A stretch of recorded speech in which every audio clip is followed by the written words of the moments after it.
أعوذ بالله من الشيطان الرجيم. بسم الله الرحمن الرحيم.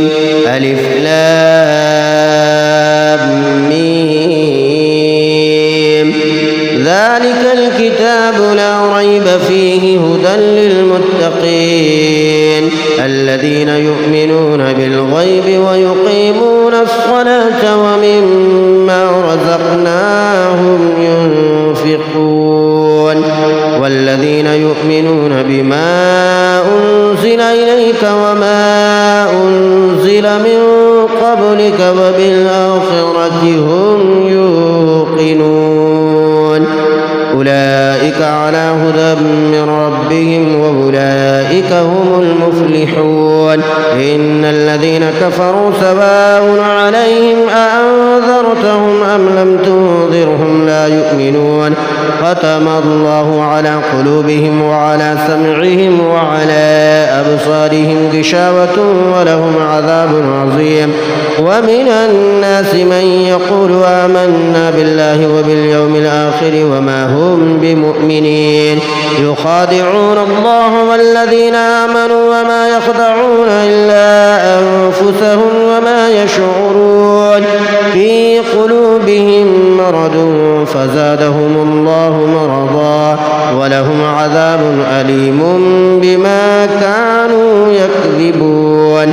وإذا قيل لهم لا تفسدوا في الأرض قالوا إنما نحن مصلحون ألا إنهم هم المفسدون ولكن لا يشعرون.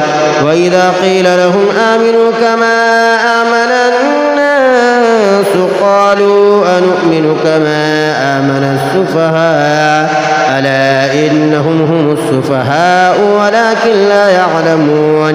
وإذا لقوا الذين آمنوا قالوا آمنا وإذا خلوا إلى شياطينهم قالوا إنا معكم إنما نحن مستهزئون. الله يستهزئ بهم ويمدهم في طغيانهم يعمهون. أولئك الذين اشتروا الضلالة بالهدى فما ربحت تجارتهم وما كانوا مهتدين. مثلهم كمثل الذي استوقد نارا فلما أضاءت ما حوله ذهب الله بنورهم وتركهم في ظلمات لا يبصرون. صم بكم عمي فهم لا يرجعون. أو كصيب من السماء فيه ظلمات ورعد وبرق يجعلون أصابعهم في آذانهم من الصواعق حذر الموت والله محيط بالكافرين. يكاد البرق يخطف أبصارهم كلما أضاء لهم مشوا فيه وإذا أظلم عليهم قاموا ولو شاء الله لذهب بسمعهم وأبصارهم إن الله على كل شيء قدير. يا أيها الناس اعبدوا ربكم الذي خلقكم والذين من قبلكم لعلكم تتقون. الذي جعل لكم الأرض فراشا والسماء بناء وأنزل من السماء ماء فأخرج به من الثمرات رزقا لكم فلا تجعلوا لله أندادا وأنتم تعلمون. وإن كنتم في ريب مما نزلنا على عبدنا فأتوا بسورة من مثله وادعوا شهداءكم من دون الله إن كنتم صادقين. فإن لم تفعلوا ولم تفعلوا فاتقوا النار التي وقودها الناس والحجارة أعدت للكافرين. وبشر الذين آمنوا وعملوا الصالحات أن لهم جنات تجري من تحتها الأنهار كلما رزقوا منها من ثمرة رزقا قالوا هذا الذي رزقنا من قبل وأتوا به متشابها ولهم فيها أزواج مطهرة وهم فيها خالدون. إن الله لا يستحيي أن يضرب مثلا ما بعوضة فما فوقها فأما الذين آمنوا فيعلمون أنه أنه الحق من ربهم. وأما الذين كفروا فيقولون ماذا أراد الله بهذا مثلا يضل به كثيرا ويهدي به كثيرا وما يضل به إلا الفاسقين الذين ينقضون عهد الله من بعد ميثاقه ويقطعون ما أمر الله به أن يوصل ويفسدون في الأرض أولئك هم الخاسرون. كيف تكفرون بالله وكنتم أمواتا فأحياكم ثم يميتكم ثم يحييكم ثم إليه ترجعون. هو الذي خلق لكم ما في الأرض جميعا ثم استوى إلى السماء فسواهن 7 سماوات وهو بكل شيء عليم. وإذ قال ربك للملائكة إني جاعل في الأرض خليفة قالوا وتجعل فيها من يفسد فيها ويسفك الدماء ونحن نسبح بحمدك ونقدس لك قال إني أعلم ما لا تعلمون. وعلم آدم الأسماء كلها ثم عرضهم على الملائكة فقال أنبئوني بأسماء هؤلاء إن كنتم صادقين. قالوا سبحانك لا علم لنا إلا ما علمتنا إنك أنت العليم الحكيم. قال يا آدم أنبئهم بأسمائهم فلما أنبأهم بأسمائهم قال ألم أقل لكم إني أعلم غيب السماوات والأرض وأعلم ما تبدون وما كنتم تكتمون. وإذ قلنا للملائكة اسجدوا لآدم فسجدوا إلا إبليس أبى واستكبر وكان من الكافرين. وقلنا يا آدم اسكن أنت وزوجك الجنة وكلا منها رغدا حيث شئتما ولا تقربا هذه الشجرة فتكونا من الظالمين. فأزلهما الشيطان عنها فأخرجهما مما كان فيه وقلنا اهبطوا بعضكم لبعض عدو ولكم في الأرض مستقر ومتاع إلى حين. فتلقى آدم من ربه كلمات فتاب عليه إنه هو التواب الرحيم. قلنا اهبطوا منها جميعا فإما يأتينكم مني هدى فمن تبع هداي فلا خوف عليهم ولا هم يحزنون. والذين كفروا وكذبوا بآياتنا أولئك أصحاب النار هم فيها خالدون. يا بني إسرائيل اذكروا نعمتي التي أنعمت عليكم وأوفوا بعهدي أوف بعهدكم وإياي فارهبون. وآمنوا بما أنزلت مصدقا لما معكم ولا تكونوا أول كافر به ولا تشتروا بآياتي ثمنا قليلا وإياي فاتقون. ولا تلبسوا الحق بالباطل وتكتموا الحق وأنتم تعلمون. وأقيموا الصلاة وآتوا الزكاة واركعوا مع الراكعين. أتأمرون الناس بالبر وتنسون أنفسكم وأنتم تتلون الكتاب فلا تعقلون. واستعينوا بالصبر والصلاة وإنها لكبيرة إلا على الخاشعين الذين يظنون أنهم ملاقو ربهم وأنهم إليه راجعون. يا بني إسرائيل اذكروا نعمتي التي أنعمت عليكم وأني فضلتكم على العالمين. واتقوا يوما لا تجزي نفس عن نفس شيئا ولا يقبل منها شفاعة ولا يؤخذ منها عدل ولا هم ينصرون. وإذ نجيناكم من آل فرعون يسومونكم سوء العذاب يذبحون أبناءكم ويستحيون نساءكم وفي ذلكم بلاء من ربكم عظيم. وإذ فرقنا بكم البحر فأنجيناكم وأغرقنا آل فرعون وأنتم تنظرون. وإذ واعدنا موسى 40 ليلة ثم اتخذتم العجل من بعده وأنتم ظالمون ثم عفونا عنكم من بعد ذلك لعلكم تشكرون. وإذ آتينا موسى الكتاب والفرقان لعلكم تهتدون. وإذ قال موسى لقومه يا قوم إنكم ظلمتم أنفسكم باتخاذكم العجل فتوبوا إلى بارئكم فاقتلوا أنفسكم ذلكم خير لكم عند بارئكم فتاب عليكم إنه هو التواب الرحيم. رحيم. وإذ قلتم يا موسى لن نؤمن لك حتى نرى الله جهرة فأخذتكم الصاعقة وأنتم تنظرون ثم بعثناكم من بعد موتكم لعلكم تشكرون وظللنا عليكم الغمام وأنزلنا عليكم المن والسلوى كلوا من طيبات ما رزقناكم وما ظلمونا ولكن كانوا أنفسهم يظلمون. وإذ قلنا ادخلوا هذه القرية فكلوا منها حيث شئتم رغدا وادخلوا الباب سجدا وقولوا حتة نغفر لكم خطاياكم وسنزيد المحسنين. فبدل الذين ظلموا قولا غير الذي قيل لهم فأنزلنا على الذين ظلموا رجزا من السماء بما كانوا يفسقون. وإذ استسقى موسى لقومه فقلنا اضرب بعصاك الحجر فانفجرت منه 12 عينا قد علم كل أناس مشربهم كلوا واشربوا من رزق الله ولا تعثوا في الأرض مفسدين. وإذ قلتم يا موسى لن نصبر على طعام واحد فادع لنا ربك يخرج لنا مما تنبت الأرض من بقلها وقثائها وفومها وعدسها وبصلها قال أتستبدلون الذي هو أدنى بالذي هو خير اهبطوا مصرا فإن لكم ما سألتم وضربت عليهم الذلة والمسكنة وباءوا بغضب من الله ذلك بأنهم كانوا يكفرون بآيات الله ويقتلون النبيين بغير الحق ذلك بما عصوا وكانوا يعتدون.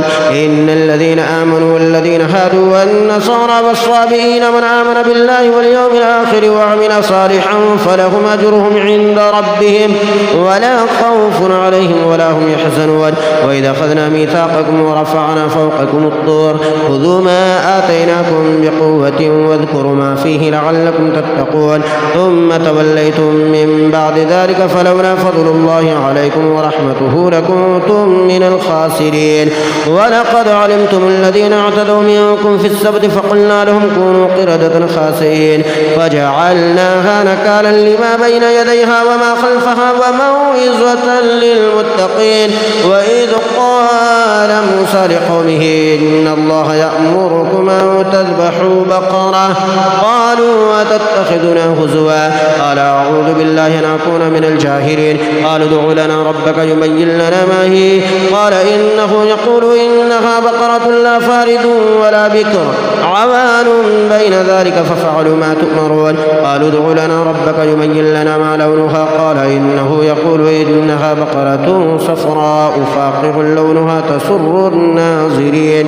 قالوا ادع لنا ربك يبين لنا ما هي إن البقرة شابه علينا وإنا إن شاء الله لمهتدون.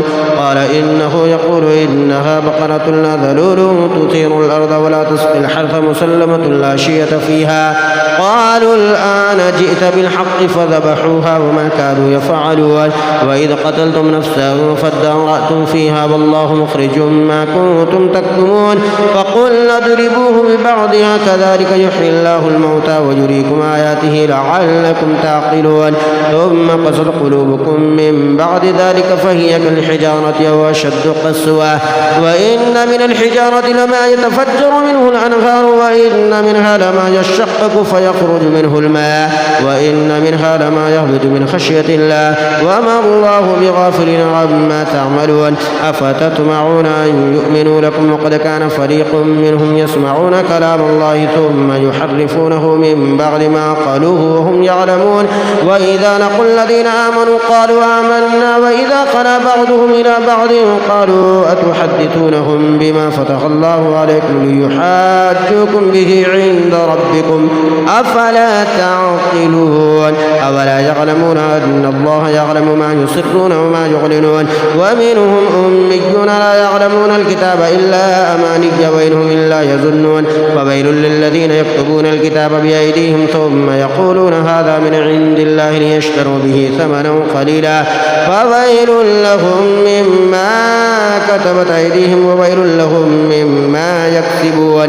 وقالوا لن تمسنا النار إلا أياما معدودة قل اتخذتم اتخذتم عند الله عهدا فلن يخلف الله عهده أم تقولون على الله ما لا تعلمون بلى من كسب سيئة وأحاطت به خطيئته فأولئك أصحاب النار هم فيها خالدون والذين آمنوا وعملوا الصالحات أولئك أصحاب الجنة هم فيها خالدون وإذا أخذنا ميثاق بني إسرائيل لا تعبدون إلا الله وبالوالدين إحسانا وذي القربى واليتامى والمساكين وقولوا للناس حسنا وأقيموا الصلاة وآتوا الزكاة ثم توليتم إلا قليلا منكم وأنتم معرضون وإذا أخذنا ميثاقكم لا تسفكون دماءكم ولا تخرجون أنفسكم من دياركم ثم أقررتم وأنتم تشهدون ثم أنتم هؤلاء تقتلون أنفسكم وتخرجون فريقا منكم من ديارهم تظاهرون عليهم بالإثم والعدوان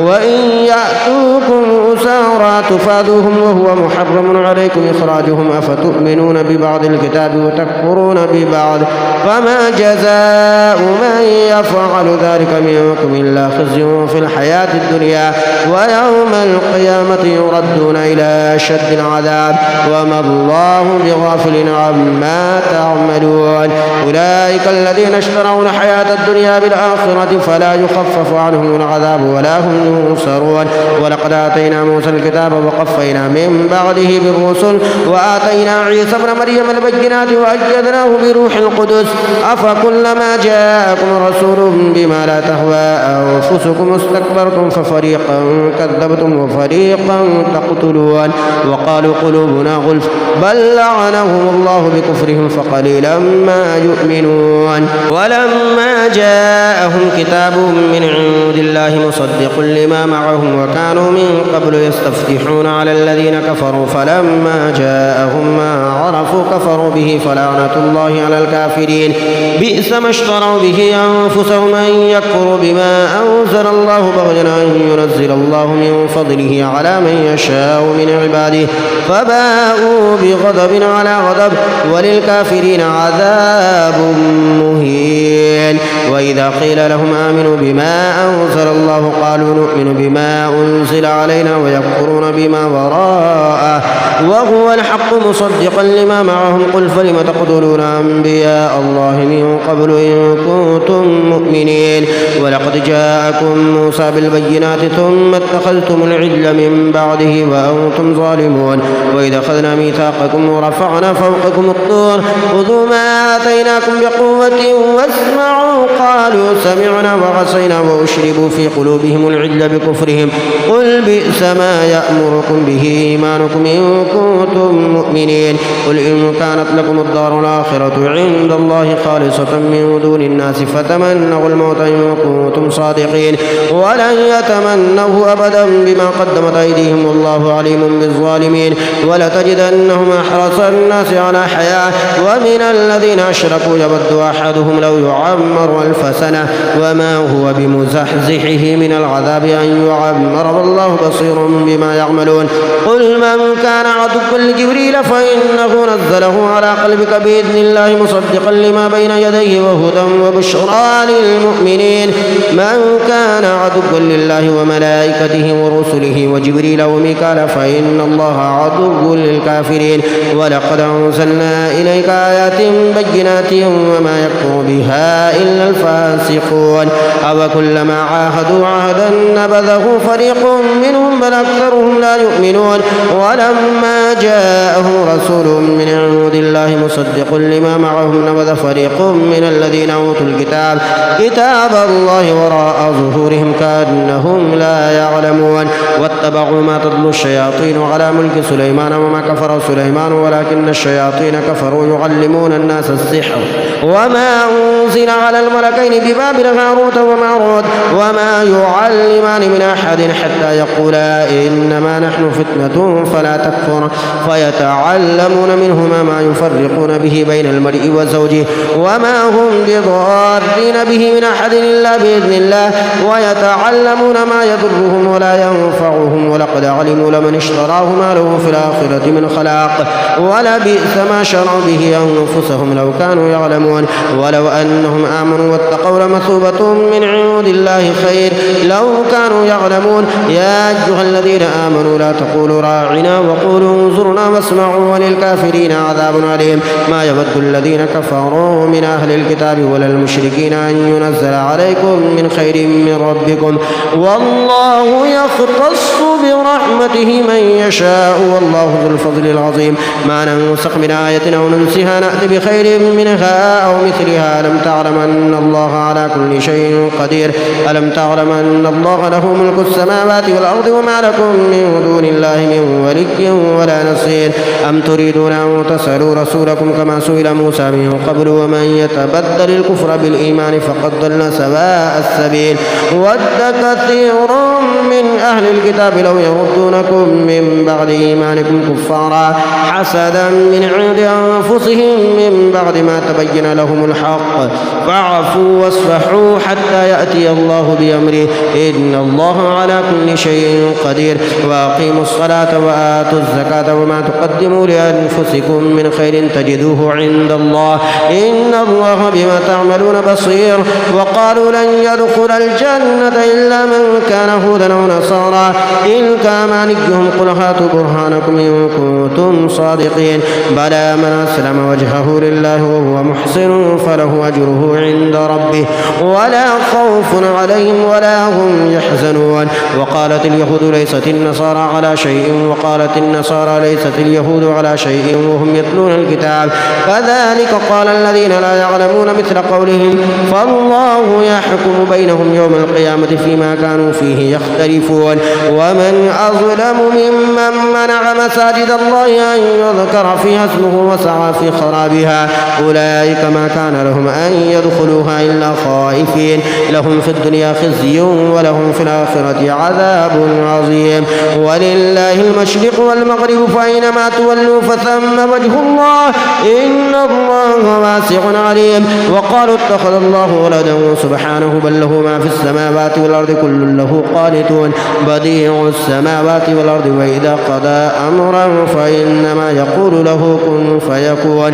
وقال الذين لا يعلمون لولا يكلمنا الله أو تأتينا آية كذلك قال الذين من قبلهم مثل قولهم تشابهت قلوبهم قد بينا الآيات لقوم يوقنون إنا أرسلناك بالحق بشيرا ونذيرا ولا تسأل عن أصحاب الجحيم ولن تغضى عنك اليهود ولا النصارى حتى تتبع ملتهم قل إن هدى الله هو الهدى ولئن اتبعت أهواءهم بعد الذي جاءك من العلم ما لك من الله من ولي ولا نصير الذين آتيناهم الكتاب يتلونه حق تلاوته أولئك يؤمنون به ومن يكفر به فأولئك هم الخاسرون يا بني إسرائيل اذكروا نعمتي التي أنعمت عليكم وأني فضلتكم على العالمين واتقوا يوما لا تجزي نفس عن نفس شيئا ولا يقبل منها عدل ولا تنفعها شفاعة ولا هم ينصرون وإذ ابتلى إبراهيم ربه بكلمات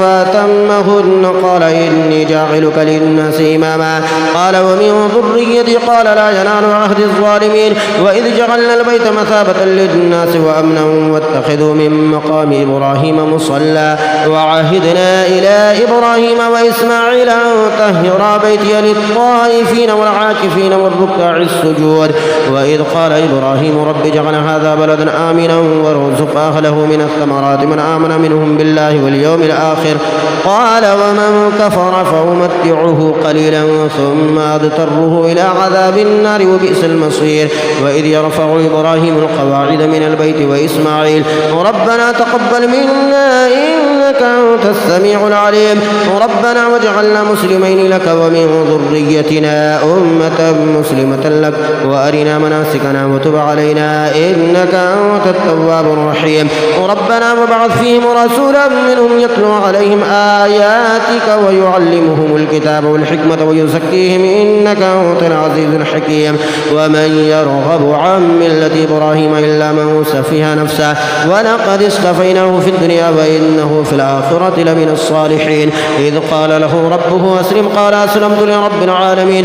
ووصى بها إبراهيم بنيه ويعقوب يا بني إن الله اصطفى لكم الدين فلا تموتن إلا وأنتم مسلمون. أم كنتم شهداء إذ حضر يعقوب الموت إذ قال لبنيه ما تعبدون من بعدي قالوا نعبد إلهك وإله آبائك إبراهيم وإسماعيل وإسحاق إلها واحدا ونحن له مسلمون. تلك أمة قد خلت لها ما كسبت ولكم ما كسبتم ولا تسألون عما كانوا يعملون. وقالوا كونوا هودا أو نصارى تهتدوا قل بل ملة إبراهيم حنيفا وما كان من المشركين.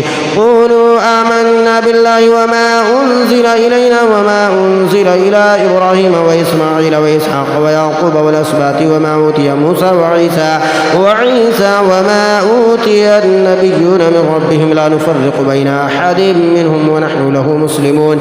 فإن آمنوا بمثل ما آمنتم به فقد اهتدوا وإن تولوا فإنما هم في شقاق فسيكفيكهم الله وهو السميع العليم. صبغة الله ومن أحسن من الله صبغة ونحن له عابدون.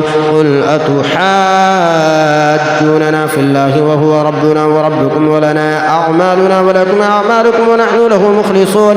أم تقولون إن إبراهيم وإسماعيل وإسحاق ويعقوب والأسباط كانوا هودا أو نصارى قل أأنتم أعلم أم الله ومن أظلم ممن كتم شهادة عنده من الله وما الله بغافل عما تعملون. تلك أمة قد خلت لها ما كسبت ولكم ما كسبتم ولا تسألون عما كانوا يعملون. سيقول السفهاء من الناس ما ولاهم عن قبلتهم التي كانوا عليها قل لله المشرق والمغرب يهدي من يشاء إلى صراط مستقيم. وكذلك جعلناكم أمة وسطا لتكونوا شهداء على الناس ويكون الرسول عليكم شهيدا. وما جعلنا القبلة التي كنت عليها إلا لنعلم من يتبع الرسول ممن ينقلب على عقبيه وإن كانت لكبيرة إلا على الذين هدى الله وما كان الله ليضيع إيمانكم إن الله بالناس لرؤوف رحيم. قد نرى تقلب وجهك في السماء فلنولينك قبلة ترضاها فول وجهك شطر المسجد الحرام وحيث ما كنتم فولوا وجوهكم شطره وإن الذين أوتوا الكتاب لا يعلمون أنه الحق من ربهم وما الله بغافل عما يعملون. ولئن أتيت الذين أوتوا الكتاب بكل آية ما تبعوا قبلتك وما أنت بتابع قبلتهم وما بعضهم بتابع قبلة بعد ولئن اتبعت أهواءهم من بعد ما جاءك من العلم إنك إذا لمن الظالمين. الذين آتيناهم الكتاب يعرفونه كما يعرفون أبناءهم وإن فريقا منهم لا يكتمون الحق وهم يعلمون. الحق من ربك فلا تكونن من الممترين ولكل وجهة هو موليها فاستبقوا الخيرات أينما تكونوا يأتي بكم الله جميعا إن الله على كل شيء قدير. ومن حيث خرجت فول وجهك شطر المسجد الحرام وإنه للحق من ربك وما الله بغافل عما تعملون.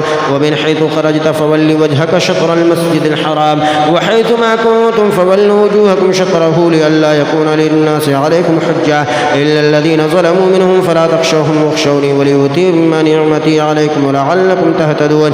وما أرسلنا فيكم رسولا منكم يتلو عليكم آياتنا ويزكيكم ويعلمكم الكتاب والحكمة ويعلمكم ما لم تكونوا تعلمون.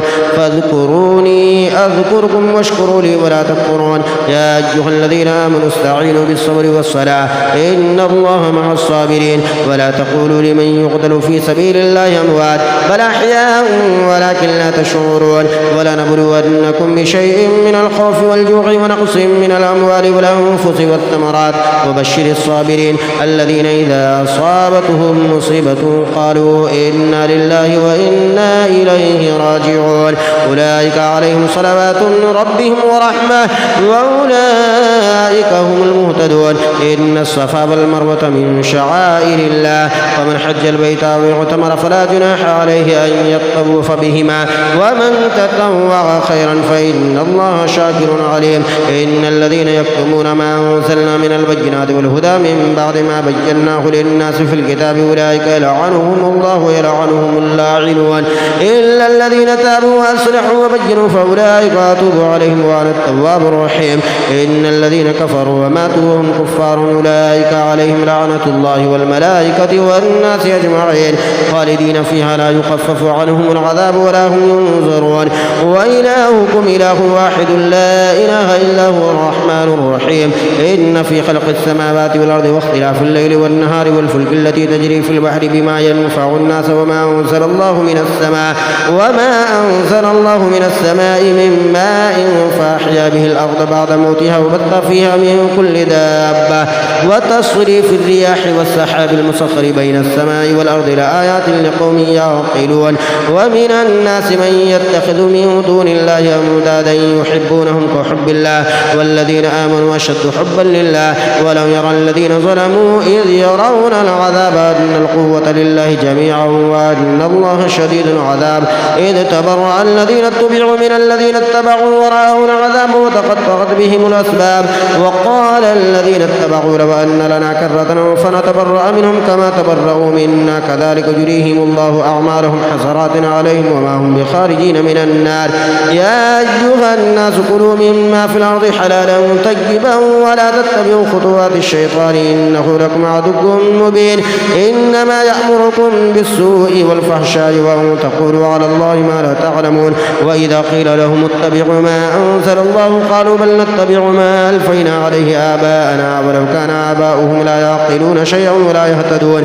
ومثل الذين كفروا كمثل الذي ينعق بما لا يسمع إلا دعاء ونداء صم بكم عمي فهم لا يعقلون. يا أيها الذين آمنوا كلوا من طيبات ما رزقناكم واشكروا لله إن كنتم إياه تعبدون. إنما حرم عليكم الميتة والدم ولحم الخنزير وما أهل به لغير الله فمن اضطر غير باغ ولا عاد فلا إثم عليه إن الله غفور رحيم. إن الذين يكتمون ما أنزل الله من الكتاب ويشترون به ثمنا قليلا أولئك ما يأكلون في بطونهم إلا النار ولا يكلمهم الله يوم القيامة ولا يزكيهم ولهم عذاب أليم. أولئك الذين اشتروا الضلالة بالهدى والعذاب بالمغفرة فما أصبرهم على النار ذلك بأن الله نزل الكتاب بالحق وإن الذين اختلفوا في الكتاب لفي شقاق بعيد. ليس البر أن تولوا وجوهكم قبل المشرق والمغرب ولكن البر من آمن بالله واليوم الآخر والملائكة والكتاب والنبيين وآتى المال على حبه ذوي القربى واليتامى والمساكين ومن السبيل والسائلين وفي الرقاب وأقام الصلاة وآتى الزكاة والموفون بعهدهم إذا عاهدوا والصابرين في البأساء والضراء وحين البأس أولئك الذين صدقوا وأولئك هم المتقون. يا أيها الذين آمنوا كتب عليكم القصاص في القتلى الحر بالحر والعبد بالعبد والأنثى بالأنثى فمن عفي له من أخيه شيء فاتباع بالمعروف وأداء إليه بإحسان ذلك تخفيف من ربكم ورحمة فمن اعتدى بعد ذلك فله عذاب أليم. ولكم في القصاص حياة يا أولي الألباب لعلكم تتقون. كتب عليكم إذا حضر أحدكم الموت إن ترك خيرا الوصية للوالدين والأقربين بالمعروف حقا على المتقين فمن بدله بعدما سمعه فإنما إثمه على الذين يبدلونه إن الله سميع عليم. فمن خاف من موص جنفا أو إثما فأصلح بينهم فلا إثم عليه إن الله غفور رحيم. يا أيها الذين آمنوا كتب عليكم الصيام كما كتب على الذين من قبلكم لعلكم تتقون أياما معدودات فمن كان منكم مريضا أو على سفر فعدة من أيام أخر وعلى الذين يطيقونه فدية طعام مسكين فمن تطوع خيرا فهو خير له وأن تصوموا خير لكم إن كنتم تعلمون. شهر رمضان الذي أنزل فيه القرآن هدى للناس وبينات من الهدى والفرقان فمن شهد منكم الشهر فليصم ومن كان مريضا أو على سفر فعدة من أيام أخر يريد الله بكم اليسر ولا يريد بكم العسر ولتكملوا العدة ولتكبروا الله على ما هداكم ولعلكم تشكرون. وإذا سألك عبادي عني فإني قريب أجيب دعوة الداعي إذا دعاني فليستجيبوا لي وليؤمنوا بي لعلهم يرشدون. أحل لكم ليلة الصيام الرفث إلى نسائكم هن لباس لكم وأنتم لباس لهن علم الله أنكم كنتم تختانون أنفسكم فتاب عليكم وعفى عنكم فالآن باشروهن وابتغوا ما كتب الله لكم وكلوا واشربوا حتى يتبين لكم الخيط الأبيض من الخيط الأسود من الفجر ثم أتموا الصيام إلى الليل ولا تباشروهن وأنتم عاكفون في المساجد تلك حدود الله فلا تقربوها كذلك يبين الله آياته للناس لعلهم يتقون. ولا تأكلوا أموالكم بينكم بالباطل وتدلوا بها إلى الحكام لتأكلوا فريقا من أموال الناس بالإثم وأنتم تعلمون. يسألونك عن الأهلة قل هي مواقيت للناس والحج وليس البر بأن تأتوا البيوت من ظهورها ولكن البر من اتقى وأتوا البيوت من أبوابها واتقوا الله لعلكم تفلحون. وقاتلوا في سبيل الله الذين يقاتلونكم ولا تعتدوا إن الله لا يحب المعتدين. وقتلوهم حيث ثقفتموهم وأخرجوهم من حيث أخرجوكم والفتنة أشد من القتل ولا تقاتلوهم عند المسجد الحرام حتى يقاتلوكم فيه فإن قاتلوكم فاقتلوهم كذلك جزاء الكافرين فإن انتهوا فإن الله غفور رحيم. وقاتلوهم حتى لا تكون فتنة ويكون الدين لله فإن انتهوا فلا عدوان إلا على الظالمين. الشهر الحرام بالشهر الحرام والحرمات قصاص فمن اعتدى عليكم فاعتدوا عليه بمثل ما اعتدى عليكم واتقوا الله واعلموا أن الله مع المتقين. وأنفقوا في سبيل الله ولا تلقوا بأيديكم إلى التهلكة وأحسنوا إن الله يحب المحسنين.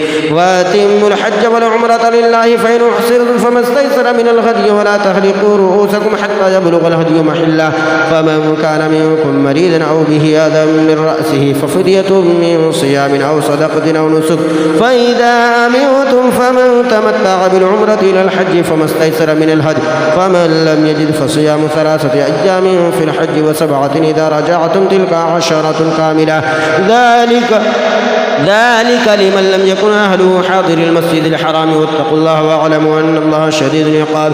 الحج أشهر معلومات فمن فرض فيهن الحج فلا رفث ولا فسوق ولا جدال في الحج وما تفعلوا من خير يعلمه الله وتزودوا فإن خير الزاد التقوى واتقون يا أولي الألباب. ليس عليكم جناح أن تبتغوا فضلا من ربكم فإذا أفضتم من عرفات فاذكروا الله عند المشعر الحرام واذكروه كما هداكم وإن كنتم من قبله لمن الضالين.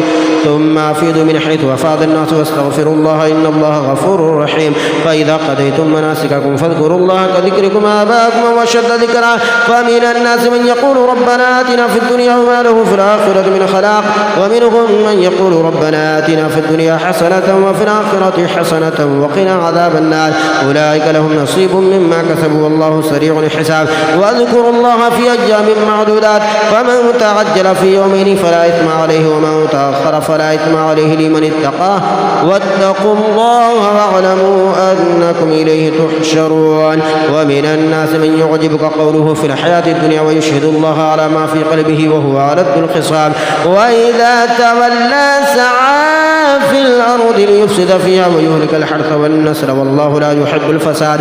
وإذا قيل له اتق الله أخذته العزة بالإثم فحسبه جهنم ولبئس المهاد.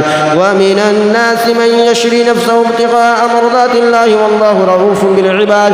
يا أيها الذين آمنوا ادخلوا في السلم كافة ولا تتبعوا خطوات الشيطان إنه لكم عدو مبين. فإن زللتم من بعد ما جاءتكم البينات فاعلموا أن الله عزيز حكيم. هل ينظرون إلا أن يأتيهم الله في ظلل من الغمام والملائكة وقضي الأمر وإلى الله ترجع الأمور.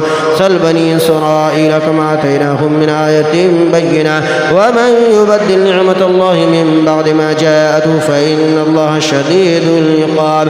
زين للذين كفروا الحياة الدنيا ويسخرون من الذين آمنوا والذين اتقوا فوقهم يوم القيامة والله يرزق من يشاء بغير حساب. كان الناس أمة واحدة فبعث الله النبيين مبشرين ومنذرين وأنزل معهم الكتاب بالحق ليحكم بين الناس فيما اختلفوا فيه وما اختلف فيه إلا الذين أوتوه من بعد ما جاءتهم البينات بغيا بينهم فهدى الله الذين آمنوا لما اختلفوا فيه من الحق بإذنه والله يهدي من يشاء إلى صراط مستقيم. أم حسبتم أن تدخلوا الجنة ولما يأتكم مثل الذين خلوا من قبلكم مستهم البأساء والضراء وزلزلوا حتى يقول الرسول والذين آمنوا معه متى نصر الله ألا إن نصر الله قريب.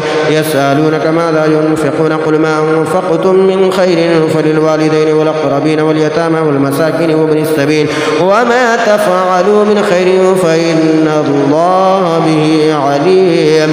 كتب عليكم القتال وهو كره لكم وعسى أن تكرهوا شيئا وهو خير لكم وعسى أن تحبوا شيئا وهو شر لكم والله يعلم وأنتم لا تعلمون. يسألونك عن الشهر الحرام قتال فيه قل قتال فيه كبير وصد عن سبيل الله وكفر به والمسجد الحرام وإخراج أهله منه أكبر عند الله والفتنة أكبر من القتل ولا يزالون يقاتلونكم حتى يردوكم عن دينكم إن استطاعوا ومن يرتد منكم عن دينه فيمت وهو كافر فأولئك حبطت أعمالهم في الدنيا والآخرة وأولئك أصحاب النار هم فيها خالدون. إن الذين آمنوا والذين هاجروا وجاهدوا في سبيل الله أولئك يرجون رحمة الله والله غفور رحيم. يسألونك عن الخمر والميسر قل فيهما إثم كبير ومنافع للناس وإثمهما أكبر من نفعهما ويسألونك ماذا ينفقون قل العفو كذلك يبين الله لكم الآيات لعلكم تتفكرون في الدنيا والآخرة.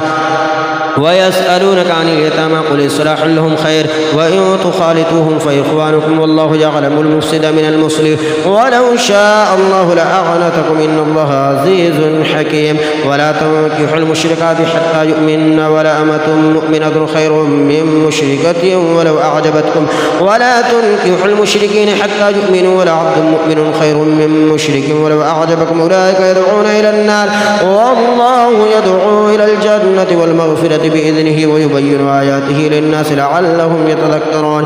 ويسألونك عن المحيض قل هو أذى فاعتزلوا النساء في المحيض ولا تقربوهن حتى يطهرن فإذا تطهرن فأتوهن من حيث أمركم الله إن الله يحب التوابين ويحب المتطهرين. نساؤكم حرث لكم فأتوا حرثكم أن شئتم وقدموا لأنفسكم واتقوا الله واعلموا أنكم ملاقوه وبشر المؤمنين. ولا تجعلوا الله عرضة لأيمانكم أن تبروا وتتقوا وتصلحوا بين الناس والله سميع عليم. لا يؤاخذكم الله باللغو في أيمانكم ولكن يؤاخذكم بما كسبت قلوبكم والله غفور حليم. للذين يؤلون من نسائهم تربص 4 أشهر فإن فاءوا فإن الله غفور رحيم وإن عزموا الطلاق فإن الله سميع عليم. والمطلقات يتربصن بأنفسهن 3 قروء ولا يحل لهن أن يكتمن ما خلق الله في أرحامهن إن كن يؤمن بالله واليوم الآخر وبعولتهن أحق بردهن في ذلك إن أرادوا إصلاحا ولهن مثل الذي عليهن بالمعروف وللرجال عليهن درجة والله عزيز حكيم. الطلاق 2 فإمساك بمعروف أو تسريح بإحسان ولا يحل لكم أن تأخذوا مما آتيتموهن شيئا إلا أن يخافا ألا يقيما حدود الله فإن خفتم ألا يقيما حدود الله فلا جناح عليهما فيما افتدت به تلك حدود الله فلا تعتدوها ومن يتعد حدود الله فأولئك فأولئك هم الظالمون.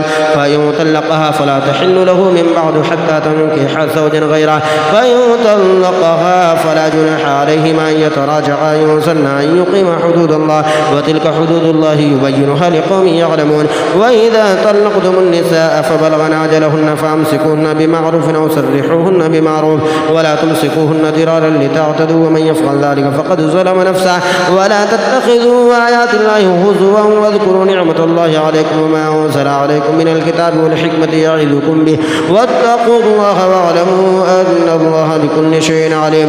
وإذا طلقتم النساء فبلغن أجلهن فلا تعذروهن أن ينكحن أزواجهن إذا تراضوا بينهم بالمعروف، ذلك يوعظ به من كان منكم يؤمن بالله واليوم الآخر، ذلكم أزكى لكم وأطهر، والله يعلم وأنتم لا تعلمون. والوالدات يرضعن أولادهن حولين كاملين لمن أراد أن يتم الرضاعة، وعلى المولود له رزقهن وكسوتهن بالمعروف، لا تكلف نفس إلا وسعها، لا تضار والدة بولدها ولا مولود له بولده، وعلى الوارث مثل ذلك فإن أراد فصالا عن تراض منهما وتشاور فلا جناح عليهما. وإن أردتم أن تسترضعوا أولادكم فلا جناح عليكم إذا سلمتم ما آتيتم بالمعروف، واتقوا الله واعلموا أن الله بما تعملون بصير. والذين يتوفون منكم ويذرون أزواجا يتربصن بأنفسهن 4 أشهر وعشرا، وإذا بلغن أجلهن فلا جناح عليكم فيما فعلن في أنفسهن بالمعروف، والله بما تعملون خبير. ولا جناح عليكم فيما عرضتم به من خطبة النساء أو أكنتم في أنفسكم، علم الله أنكم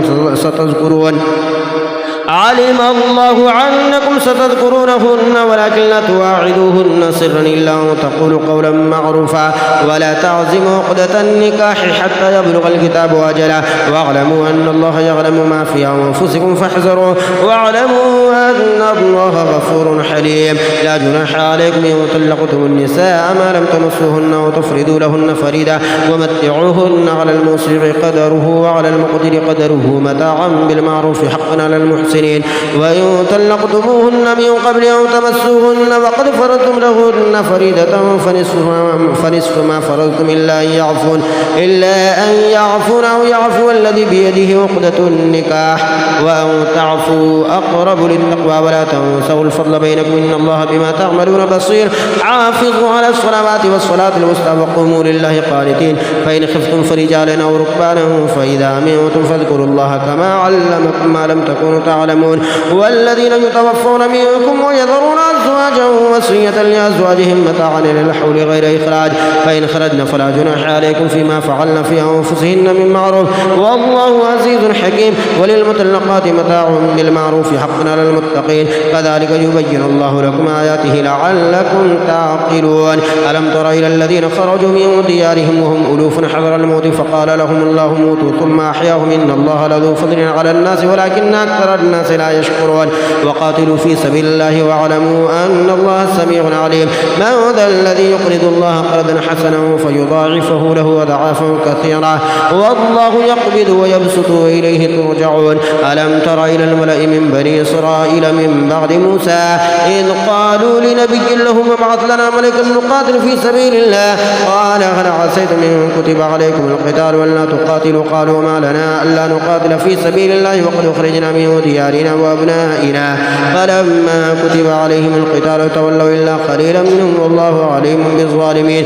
وقال لهم نبيهم إن الله قد بعث لكم طالوت ملكا، قالوا أنى يكون له الملك علينا ونحن أحق بالملك منه ولم يؤت ساعة من المال، قال إن الله اصطفاه عليكم وزاده بسطة في العلم والجسم، والله يؤتي ملكه من يشاء والله واسع عليم. وقال لهم نبيهم إن آية ملكه أن يأتيكم التابوت فيه سكينة من ربكم وبقية مما ترك آل موسى وآل هارون تحمله الملائكة إن في ذلك لآية لكم إن كنتم مؤمنين.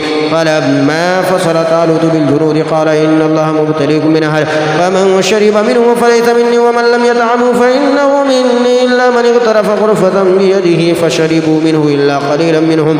فلما جاوزه هو والذين آمنوا معه قالوا لا طاقة لنا اليوم بجالوت وجنوده قال الذين يظنون أنهم ملاقو الله كم من فئة قليلة غلبت فئة كثيرة بإذن الله والله مع الصابرين. ولما برزوا لجالوت وجنوده قالوا ربنا افرغ علينا صبرا وثبت أقدامنا وانصرنا على القوم الكافرين فهزموهم بإذن الله. وقتل داود جالوت وآتاه الله الملك والحكمة وعلمه مما يشاء ولولا دفع الله الناس بعضهم ببعض لفسدت الأرض ولكن الله ذو فضل على العالمين. تلك آيات الله نتلوها عليك بالحق وإنك لمن المرسلين.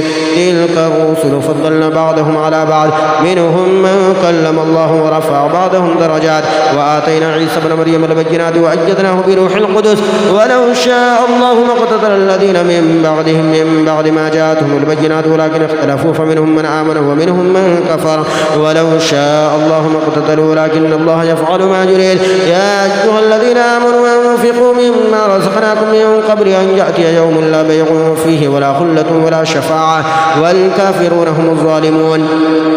الله لا إله إلا هو الحي القيوم لا تأخذه سنة ولا نوم له ما في السماوات وما في الأرض ما هو ذا الذي يشفع عنده إلا بإذنه يعلم ما بين أيديهم وما خلفهم ولا يحيطون بشيء من علمه إلا بما شاء وسع كرسيه السماوات والأرض ولا يؤوده حفظهما وهو العلي العظيم. لا إكراه في الدين قد تبين الرشد من الغي فمن يكفر بالطاغوت ويؤمن بالله فقد استمسك بالعروة الوثقى لا انفصام لها والله سميع عليم. الله ولي الذين آمنوا يخرجهم من الظلمات إلى النور والذين كفروا أولياؤهم الطاغوت يخرجونهم من النور إلى الظلمات أولئك أصحاب النار هم فيها خالدون. ألم تر إلى الذي حاج إبراهيم في ربه أن آتاه الله الملك إذ قال إبراهيم ربي الذي يحيي ويميت قال أنا أحيي وأميت قال إبراهيم فإن الله يأتي بالشمس من المشرق فأت بها من المغرب فبهت الذي كفر والله لا يهدي القوم الظالمين. أو كالذي مر على قرية وهي خاوية على عروشها قال أنى يحيي هذه الله بعد موتها فأماته الله 100 عام ثم بعثه قال كم لبثت قال لبثت يوما أو بعض يوم قال بل لبثت 100 عام فانظر إلى طعامك وشرابك لم يتسنه وانظر إلى حمارك ولنجعلك آية للناس وانظر إلى العظام كيف ننشزها ثم نكسها لحما فلما تبين له قال أعلم أن الله على كل شيء قدير. وإذ قال إبراهيم ربي أرني كيف تحيي الموتى قال ولم تؤمن قال بلى ولكن ليطمئن قلبي قال فخذ 4 من الطير فصرهن إليك ثم جعل على كل جبل منهن جزءا ثم ادعوهن يأتينك سعيا واعلم أن الله عزيز حكيم. مثل الذين ينفقون أموالهم في سبيل الله كمثل حبة أنبتت 7 سنابل في كل سنبلة 100 حبة والله يضاعف لمن يشاء والله واسع عليم. الذين ينفقون أموالهم في سبيل الله ثم لا يتبعون ما أنفقوا منا ولا أذى لهم أجرهم عند ربهم ولا خوف عليهم ولا هم يحزنون.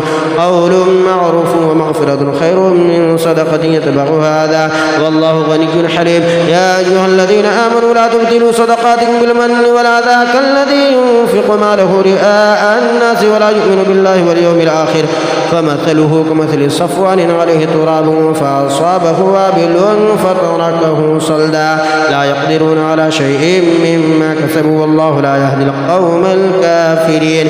ومثل الذين ينفقون أموالهم ابتغاء مرضات الله وتثبيتا من أنفسهم كمثل جنة بربوة أصابها وابل فآتت أكلها ضعفين فإن لم يصبها وابل فتل والله بما تعملون بصير.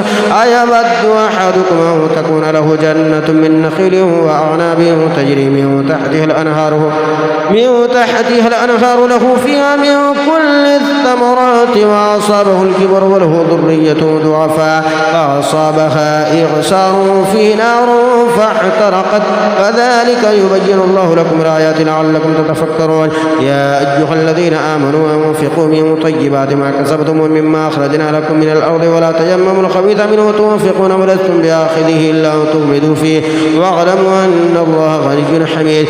الشيطان يعدكم الفقر ويأمركم بالفحشاء والله والله يعيدكم مغفرة منه وفضلا والله واسع عليم يؤتي الحكمة من يشاء ومن يؤت الحكمة فقد أوتي خيرا كثيرا وما يذكر إلا أولو الألباب وما أنفقتم من نفقة أو نذرتم من نذر فإن الله يعلم وما للظالمين من أنصار إن تبدوا الصدقات فنعما هي وإن تخفوها وتؤتوها الفقراء فهو خير لكم ويكفر عنكم من سيئاتكم الله بما تعملون خبير ليس عليك هداهم ولكن الله يهدي من يشاء وما تنفقوا من خير فلأنفسكم وما تنفقون إلا ابتغاء وجه الله وما تنفقوا من خير يوفى إليكم وأنتم لا تظلمون للفقراء الذين حصروا في سبيل الله لا يستطيعون ضربا في الأرض يحسبهم الجاهل أغنياء من التعفف تعرفهم بسيماهم لا يسألون الناس إلحافا وما تنفقوا من خير فإن الله به عليم الذين ينفقون أموالهم بالليل والنهار سرا وعلانية فلهم أجرهم عند ربهم ولا خوف عليهم ولا هم يحزنون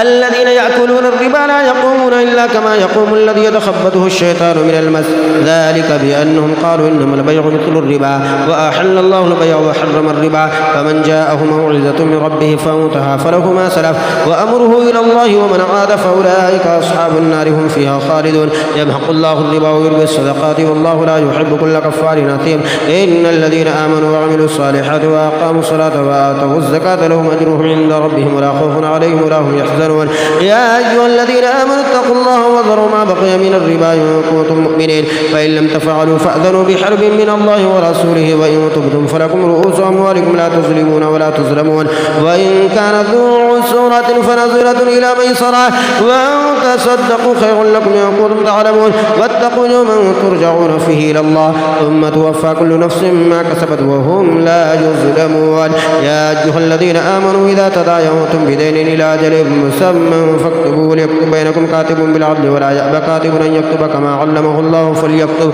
وليملل الذي عليه الحق وليتق الله ربه ولا يبخس منه شيئا فإن كان الذي عليه الحق سفيا أو ضعيفا أو لا يستطيع أن يمله فليملل وليه بالعدل واستشهدوا شهيدين من رجالكم فإن لم يكونا رجلين فرجل وامرأتان ممن ترضون من الشهداء أن تضل إحداهما فتذكر إحداهما الأخرى ولا يأبى الشهداء إذا ما دعوا ولا تسعبوا تكتبوه صغيرا أو كبيرا إلى أجله ذلكم مقصد عند الله وأقوم للشهادة وأدنى ألا ترتابوا إلا أن تكون تجارة حاضرة تديرونها بينكم فليس عليكم جناح ألا تكتبوها وأشهدوا إذا تبايعتم ولا يضار كاتب ولا شهيد وإن تفعلوا فإنه فسوق بكم واتقوا الله ويعلمكم الله والله بكل شيء عليم وإن كنتم على سفر ولم تجدوا كاتبا فرهان مقبودا فإن أمن بعضكم بعضا فليؤدي الذي ائتمن أمانته ليتق الله ربه ولا تكتموا الشهادة ومن يكتمها فإنه آثم قلبه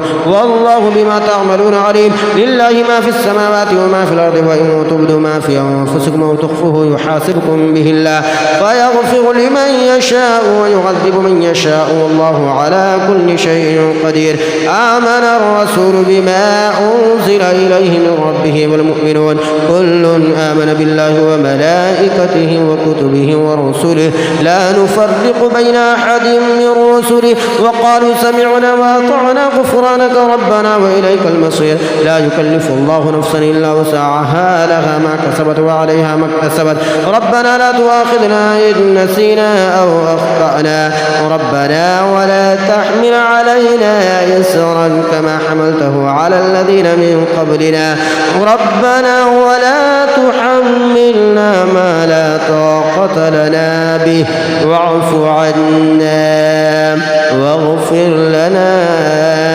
وارحمنا أنت مولانا فانصرنا على القوم الكافرين